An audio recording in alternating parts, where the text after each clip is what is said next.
There's redundancy. It's a duplication of efforts. There is law, all kinds of law. They're going to throw, the main one that they're throwing at me right now is this is immigration. This is about immigration. It's to keep those illegals out of here. And the thing is that borders open. That's not our problem. Why does this have to be about my identity? It's not. I'm the one who's going to get the card. You're the one who's getting the card. They're not going to get the illegals documented on a real ID program. You're getting the ID. So don't just throw that out the window. And so there will be some people who say to you, oh, identity and privacy security, that's of no consequence to me whatsoever. My identity security was stolen yesterday. You're full of it. No, I hear this. And those people want more government. And so you have to say unfunded mandate. Just like, like the whammies, like on the game show, like the little popping up devils that come up. When you run into one of those guys, you got to say unfunded mandate. Here's a question. How did Jesse James make sure his identity wasn't stolen? I don't know.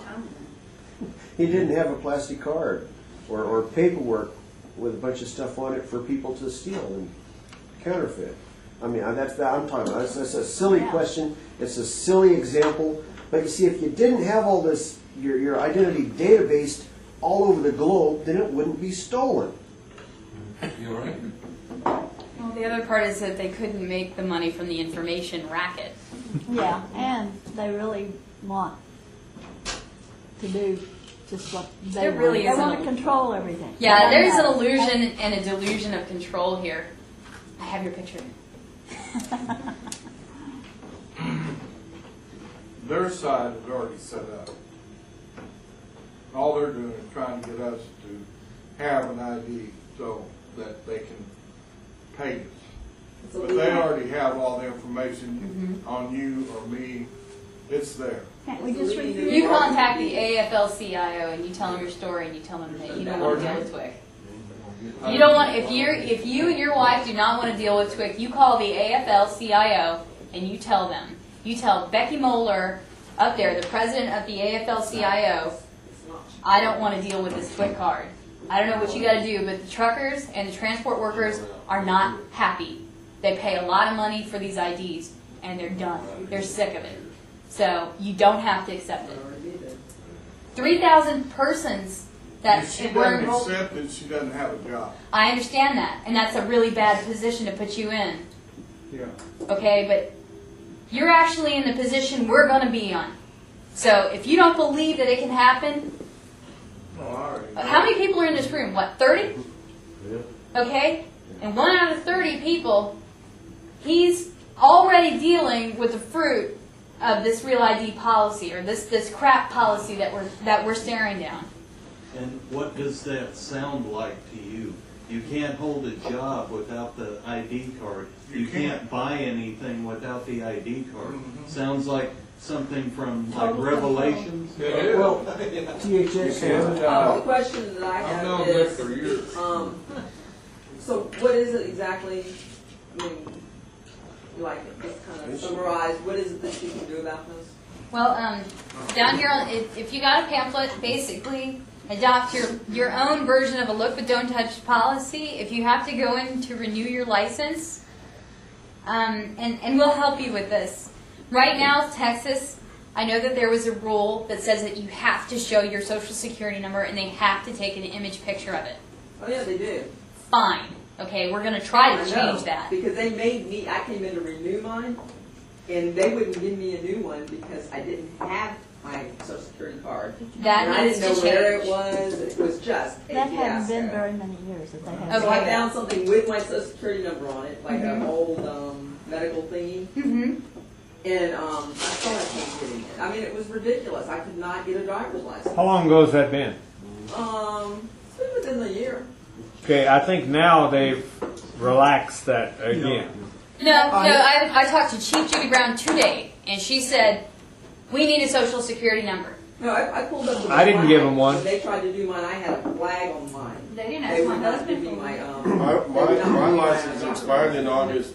And I went in and renewed it like but 3 weeks ago. Well, they're kind of slack on this, guys. You know, don't you think if we got strong with them that it's possible they might roll over? they will not roll over. Okay, well, here's an example. And they would not roll over. They want proof that I'm a U.S. citizen. Mm-hmm. I keep telling them, look, if I bring out basically my record of nativity, it will be evidence that I am not a U.S. citizen. I was not born in Washington, D.C., Marianas Islands, Puerto Rico, or some other U.S. territory. I was born in one of the 50 states. Just because I'm a citizen of one of these 50 states, you know, under the union created by the Constitution of the United States of America, that does not make me a U.S. citizen, because I was not born in or naturalized in a U.S. territory. It's U.S. of A. America. All of this is fraud. It is total fraud. Yeah, I think we're getting into idea or little micro territories that's going to be more tough. But I think, go ahead. So, what was I supposed to do now? I mean, in my situation, that I could not get my driver's license without that. I was up there like 3 times. You should have gone to a different county. What was your flag for? They didn't tell me. They said that something didn't match. I thought, well, what doesn't match? Just something doesn't match. Didn't have their permission. No, they would not tell me, and they would not give me a driver's license. Huh. And I needed the damn driver's license because I got a ticket for having the wrong address on my driver's license. And it was... What? Well, that was already criminal. Wrong address? Oh yeah, it's illegal. You have to have your address changed within, believe me, I know this law, 30 days. First thing they ask you is, do you still live at this address? Yes? Yes. Guys, You have to What lie are to you them. doing in Austin? I'm going to pass her on the way. Where are you going now? Visiting. We're probably, Visiting. you're our guest speaker. okay? No, Right, no. yeah. You're I'm our guest sorry. speaker, I but didn't mean to take but over. Well, I'm gonna share something with you. we're required to have. It's supposed to be The simple. travel is a pass. No, this is a different issue. The travel is a passport, and we're going to have a Social Security number. Those are the only two. And there, furthermore, as a citizen of Texas, we have to have a Texas ID or a driver's license, and that identifies our privilege to drive, and the fact that we're a Texas citizen. Even that's debatable on That's non-commercial. Right, yeah, exactly, on non-commercial. And we So paid the fee. our first resistance would be to not just the RFID chips, but any kind of identification, that national identification card. Right. You follow me? National ID, whether it's got the RF chips in it or not. I had a friend of mine tell me recently that when he applied for his passport, which is proof of your citizenship here, Standing. you know, that's, you know, everything's debatable. Everything, you know, if you hire the right lawyer, you can prove that I'm a green toad, you know.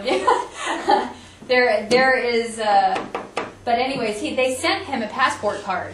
Whether he wanted it or not, he didn't really pay for it, but they sent him one anyway. And I heard about this from Catherine Albrecht. They started sending out their new licenses, already equipped, don't worry about it, free of charge, just accept the new licenses. Here's your new chip. Don't worry about it. We know you have a problem with it. And this is the live free or die state. So, you know, there's a lot of dirty pool going on regarding identity. There's a lot of people, contractors, subcontractors, who are making a lot of money from the identity racket. Do not believe for 1 minute that you can let your guard down. Okay, this is my California driver's license. And, you know, I like to have fun with this stuff too, and I like to beat the system. I lost my wallet. And they gave me a California driver's license with an Austin address. And this is what I'm driving on. Oh, how funny. And on the back, Lucky you. see this? You see this? This is what I'm like. Yeah, I don't like liquor stores. Okay, and that's what I did with that. And honestly, you know, I didn't get to finish the story, but when they scanned my card, they're like, it doesn't come up in this system. And I'm like, oh, I'm so sorry. Yeah, well, you can take a magic marker and very carefully fill in a few of those little narrow lines. Where can I get one of those licenses? I have to go all the way to Cali to get one. Oh, my. Great. This was $1,000 license. That's what it What cost. city did you do that in? Oh, I did it in Santa Monica, where it's from. Really? Yeah. I went through enough aches and pains there with the license and DMV there. That's probably why I'm so sensitive about some of this stuff. It's a learning process. Yeah. All right, so I have. All right, how much time are we on? Are we Just good? keep on. Whatever you've got to tell us. Okay, so I'm going to go over a little bit about the enhanced driver's license because I think they've really made that Texas's problem. An enhanced driver's license, as regulated, can be used for whatever the official purpose will be, and that's going to go over the borders. I think that how many here actually go over